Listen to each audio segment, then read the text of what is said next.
Hello student, welcome to my YouTube channel Sainik classes. तो कैसे हैं आप लोग? मैं उम्मीद करता हूं कि आप लोग अच्छे होंगे। हम भी अच्छे हैं, ठीक है। चलिए, हम लोग पढ़े थे सेट थ्योरी क्लास 11 का समुच्चय, ठीक है। तो हमने पढ़ा था कि सेट क्या होता है, उसके बारे में जाने थे, कुछ नोट भी पढ़े थे, और सेट को दो प्रकार निरूपित किया जाता है वो भी पढ़े थे। देखिए, उसमें हम लोग पहला पढ़े थे तालिका विधि या सारणीबद्ध विधि या सूची विधि, ठीक है। उसको इंग्लिश में कहते हैं टेबुलर फॉर्म, ठीक है, या रोस्टर मेथड, ठीक है। और हम लोग पढ़ते हैं और पढ़े थे हम लोग दूसरा प्रॉपर्टी, हम पढ़े थे गुण विधि या समुच्चय निर्माण विधि। उसको हम लोग बोलते हैं प्रॉपर्टी मेथड या सेट बिल्डर फॉर्म। अब हम लोग पढ़ेंगे टाइप्स ऑफ सेट्स। क्या पढ़ेंगे जी? टाइप्स ऑफ सेट्स माने समुच्चय का प्रकार। क्या पढ़ेंगे जी?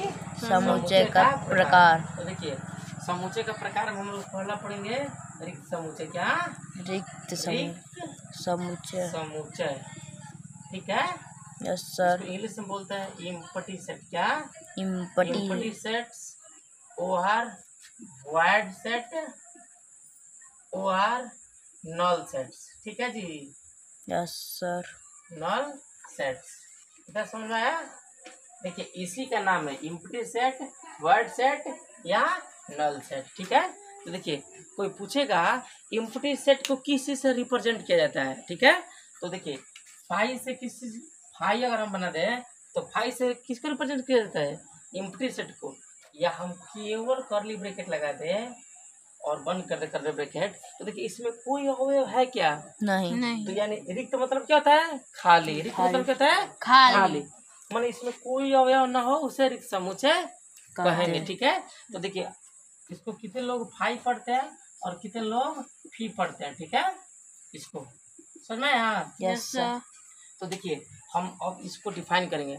एक ऐसा समुच्चय जिसमें कोई अवयव न हो उसे रिक्त समुच्चय कहते हैं, ठीक है। क्या कहेंगे? एक ऐसा समुच्चय जिसमें कोई अवयव न हो उसे रिक्त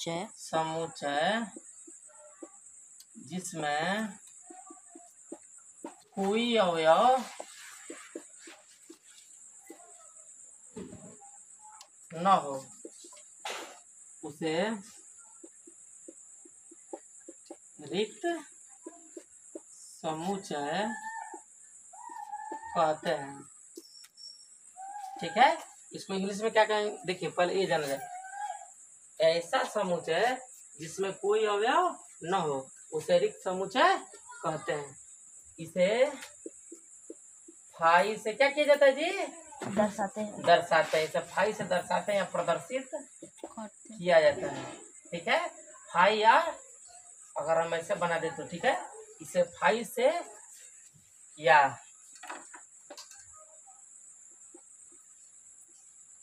प्रदर्शित किया जाता है, ठीक है। समझ जी? Yes sir. किया जाता है। सुनना है? इतना सुनना है? Yes sir. देखिए क्या करे, एक ऐसा समुच्चय जिसमें अवयव क्या हो न हो उसे क्या कहेंगे? रिक्त समुच्चय कहेंगे, ठीक है। एक ऐसा समुच्चय जिसमें कोई अवयव न हो उसे क्या कहेंगे? रिक्त समुच्चय कहेंगे, इम्पटी सेट कहेंगे, वॉइड सेट कहेंगे या नल सेट कहेंगे, ठीक है। अब देखिए, हम एग्जाम्पल समझे, ठीक है। एग्जाम्पल जरूरी, ठीक है। हम देखिए, हमने फाइव लिखा तो फाइव से किस को रिप्रेजेंट करता है? रिक्त समुच्चय, ठीक है। Yes sir. अब देखिए, हमने लिखा एक्स सच डेट एक्स जो धन पूर्णांक का वर्ग है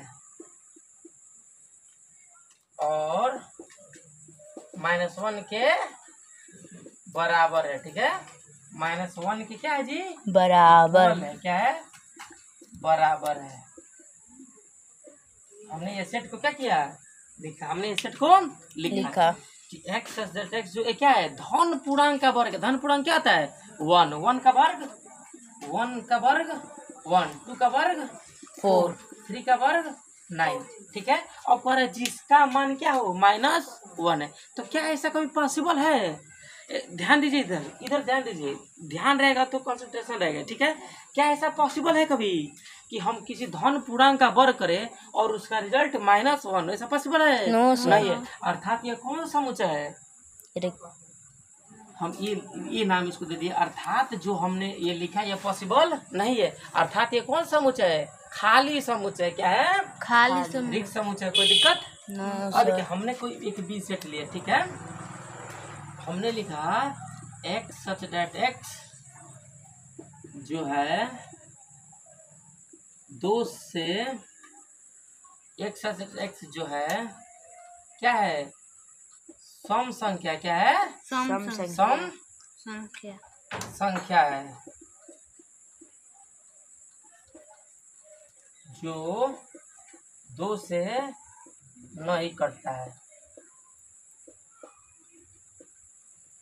तो देखिए हमने क्या लिखा, x सच x जो क्या है? जो सम संख्या है, जो x सच x जो सम संख्या है और जो किसे कटता है? 2 से नहीं और करते। 2 से नहीं कटता है। हमने क्या लिखा, x सच x एक ऐसा संख्या है जो सम संख्या है परंतु 2 से नहीं कटता है। तो क्या कभी जो सम संख्या होता है वो 2 से नहीं कटता है? No sir. कटता है, तो भी वो सम संख्या होगा। यानी ये हमारा कौन सा समुच्चय हो गया? रिक्त रिक्त समुच्चय। हमने लिखा एक सेट ले लिया सी, हमने लिखा x such that x where x belongs to natural number and x is not equals to 2। ठीक, यहाँ पर हम ऐसे कह सकते हैं, हम कहें x जो है वो किस में बिलोंग करता है? नेचुरल नंबर में, लेकिन वो 2 के बराबर नहीं है। हम इसमें कह सकते हैं 1, 2, 3 के बराबर नहीं है। तो क्या कभी नेचुरल नंबर होगा जो 1, 2, 3 के बराबर ना हो? ऐसा पॉसिबल है? नेचुरल नंबर है तो काउंटिंग नंबर आएगा, काउंटिंग नंबर आएगा। काउंटिंग नंबर नहीं आएगा तो नेचुरल नंबर नहीं है। तो काउंटिंग नंबर आना चाहिए। यानी हमने जो कथन लिखा, स्टेटमेंट्स लिखा, वो क्या है? गलत है। यानी ये भी क्या हो गया? एक रिक्त समुच्चय हो गया। ठीक है, इतना समझ में आया? Yes sir. चलिए इसको ध्यान से देखिए और इसको नोट कीजिए, ठीक है? यस और सर। नहीं आए तो हमसे कमेंट में बार बार पूछिए, मैं बताने के लिए क्या हूँ, तात्पर्य हूँ। ठीक है, चलिए अब ये देखिए ये कौन सा समुच्चय है जी? रिक्त समुच्चय। ठीक है, तो हम इसको 5 से डिनोट कर दें। Yes sir. कोई दिक्कत नहीं नो होगा? सर। चलिए तो ये भी 5 हो गया, ये भी 5 हो गया और ये भी 5 हो गया। अब हम एक और हम ले रहे हैं x सच डेट x क्या है? एक प्राकृतिक संख्या है। क्या है? प्राकृतिक संख्या है। Comma x belongs to capital N। इसका मतलब देखिए इसको पढ़ते हैं बिलोंग्स टू। हाँ, ये इसको कहते हैं ग्रीक शब्द। एक लड़के ने कमेंट किया था कि ग्रीक शब्द का मतलब क्या होता है। ठीक है, अभी मैं बता रहा हूँ। ठीक है, x belongs to capital N। अब हम कह सकते हैं x जो है वो 0 से क्या है? बड़ा है, लेकिन 1 से छोटा है। ठीक है, तो देखिए हमने क्या कहा, x जो है वो क्या है? नेचुरल नंबर है। क्या है? Natural number. तो क्या प्राकृतिक संख्या पॉसिबल है कि 0 से बड़ा और 1 से छोटा हो? नो ऐसा सर। पॉसिबल है? No sir. नहीं ना पॉसिबल है, नो सर। क्योंकि देखिए अब हम x जो है हम उसको 0.99 तो नहीं ले सकते हैं। No sir. यहाँ पर वही ना कंडीशन है कि हम x को 0.99 रखे, 0.88 रखे, तभी ना 0 से बड़ा अगर 1 से छोटा होगा।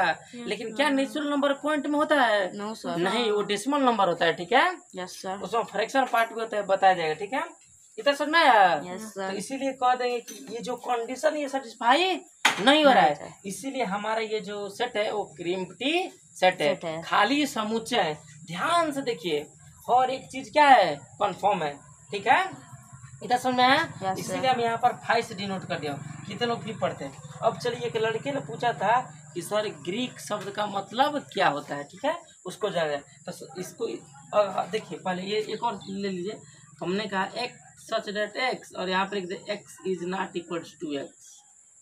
हमने x एक एलिमेंट लिया और वो x के बराबर नहीं, तो कैसे संभव है?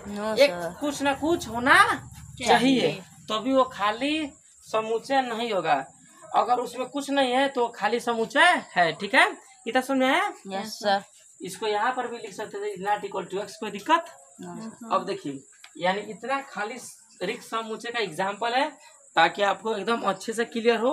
देखिए अगर कंडीशन को जो सेटिस्फाई नहीं करे वही रिक्त समुच्चय है, ठीक है। अब देखिए रिक्त समुच्चय यूनिक होता है, क्या होता है, यूनिक। मान लीजिए कोई समुच्चय और वो क्या है, खाली है, तो खाली एक यूनिक नहीं है जी, वो खाली है, उसमें कुछ ना कुछ भी नहीं है, ठीक है, समझ में है। चलिए अब जो लड़का पूछा था ग्रीक शब्द का मतलब क्या होता है उसको जाना जाए, तो सबसे पहले इसको नोट कर लीजिए, फिर मैं बताता हूँ ग्रीक शब्द का मतलब क्या होता है, ठीक है। चलिए इसको नोट कर लिए। Yes sir. चलिए अब हम इसे मिटाते हैं, एकदम गौर से व्हाइट बोर्ड को देखिए, ब्लैक मार्कर से लिखा जा रहा है, ठीक है। हर चीज स्पष्ट और क्लियर होगा, नहीं हो रहा तो आप कमेंट में हमसे पूछ सकते हैं, उसका मैं बताने का प्रयास करूंगा, ठीक है। अब देखिए एक लड़का पूछा था, हमने जैसे अपसाइलन लिखा था, जैसे इसको इंग्लिश में इप्सिलोन लिखा जाता है, ठीक है, लेकिन अपसाइलन प्रजाति इसका मतलब होता है बिलोंग्स टू। हम यही कहते हैं अपसाइलन एक ग्रीक शब्द है। तो कोई लड़का कमेंट किया है, बहुत अच्छा कमेंट किया, उसको डाउट है तो कमेंट करते रहना चाहिए। वो लड़का का सर ग्रीक शब्द क्या होता है, जैसे देखिए हम जैसे यूनान के लोग हो गए ना, पश्चिमी देश के लोग हो गए, ठीक है, जैसे यूनान हो गया, ठीक है। तो यूनान के जो लोग शब्द बोलते हैं उसी को ग्रीक शब्द कहा जाता है, ठीक है। ग्रीक शब्द का मतलब जो यूनान के लोग बोलते हैं ना, जैसे हम लोग बोलते हैं, तो उन लोग को भाषा को ग्रीक शब्द कहा जाता है, ठीक है, क्लियर हुआ। Yes sir. जैसे यूनानी लोग होते हैं ना, जैसे हमने एक बहुपद पढ़ा है क्लास 10 का जिसमें पोली शब्द आया है, ठीक है।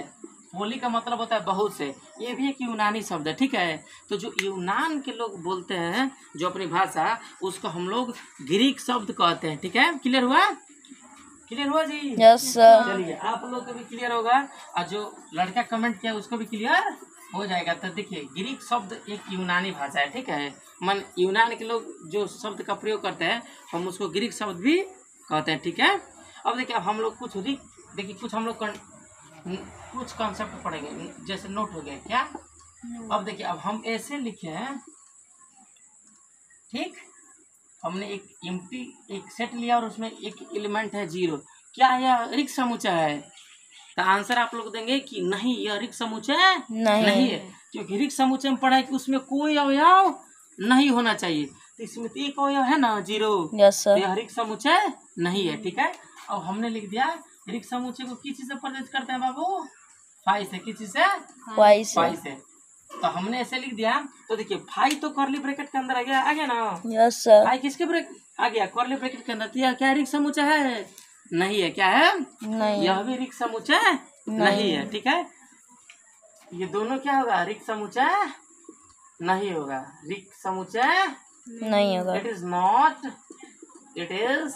नॉट एम्प्टी सेट्स, यह खाली समुच्चय नहीं। भले हम लोग देखिए, भले हम लोग इस समुच्चय को फाई से प्रदर्शित करते हैं, लेकिन जब फाई भी किसी सेट के अंदर आ जाएगा तो वो एकल समुच्चय हो जाएगा, क्या हो जाएगा, एकल समुच्चय, इसको एकल समुच्चय बोलते हैं, ठीक है। Yes sir. अब देखिए एक और होता है कि जो रिक्त समुच्चय होता है वो हमेशा यूनिक होता है, क्या होता है, यूनिक। जैसे हमने जो अभी हमें कंडीशन इसमें लिखवाए थे वो सारा क्या था, यूनिक था, ठीक है।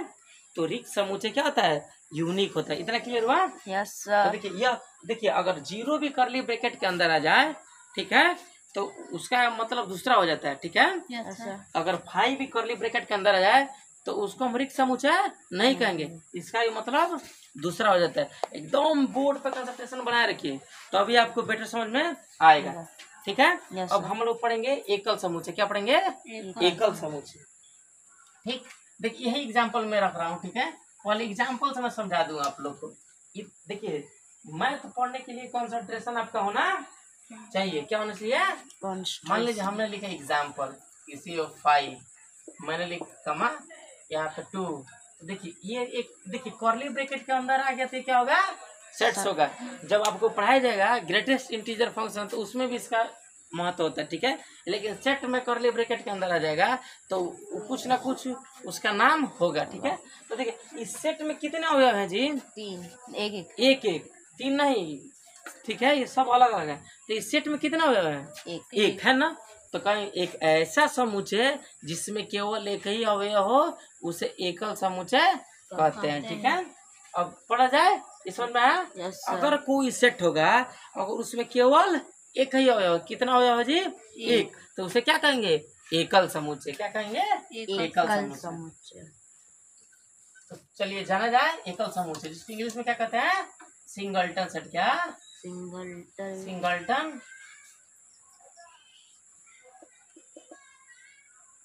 सिंगलटन सेट्स, ठीक, यानी एकल समुच्चय, ठीक है जी।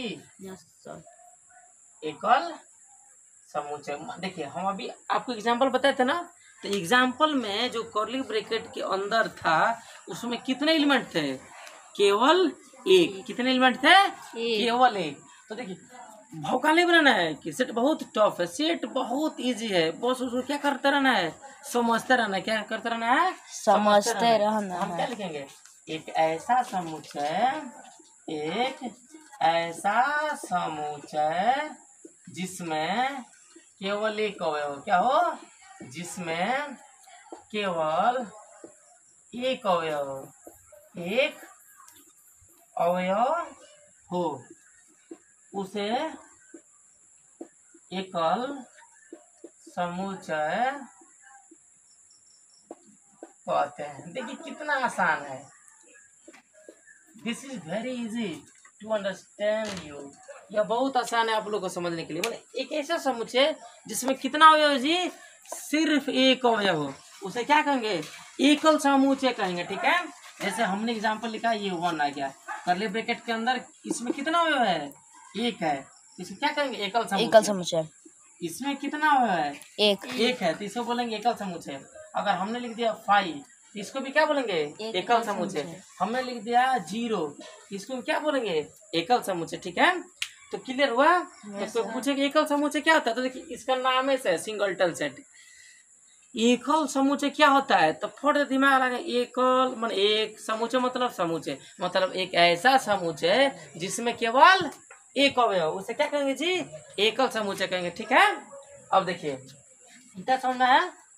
इतना समझ में आया जी? Yes sir. तो क्या कहेंगे? एक ऐसा समुच्चय जिसमें केवल एक ही अवयव है, उसे एकल समुच्चय कहेंगे। अब देखिए हमने एक सेट लिखा एग्जाम्पल के लिए, ताकि देखिए हर बेहतरीन एग्जाम्पल आप लोग को बताया जा रहा है, कंसंट्रेशन यहाँ पर रहना चाहिए।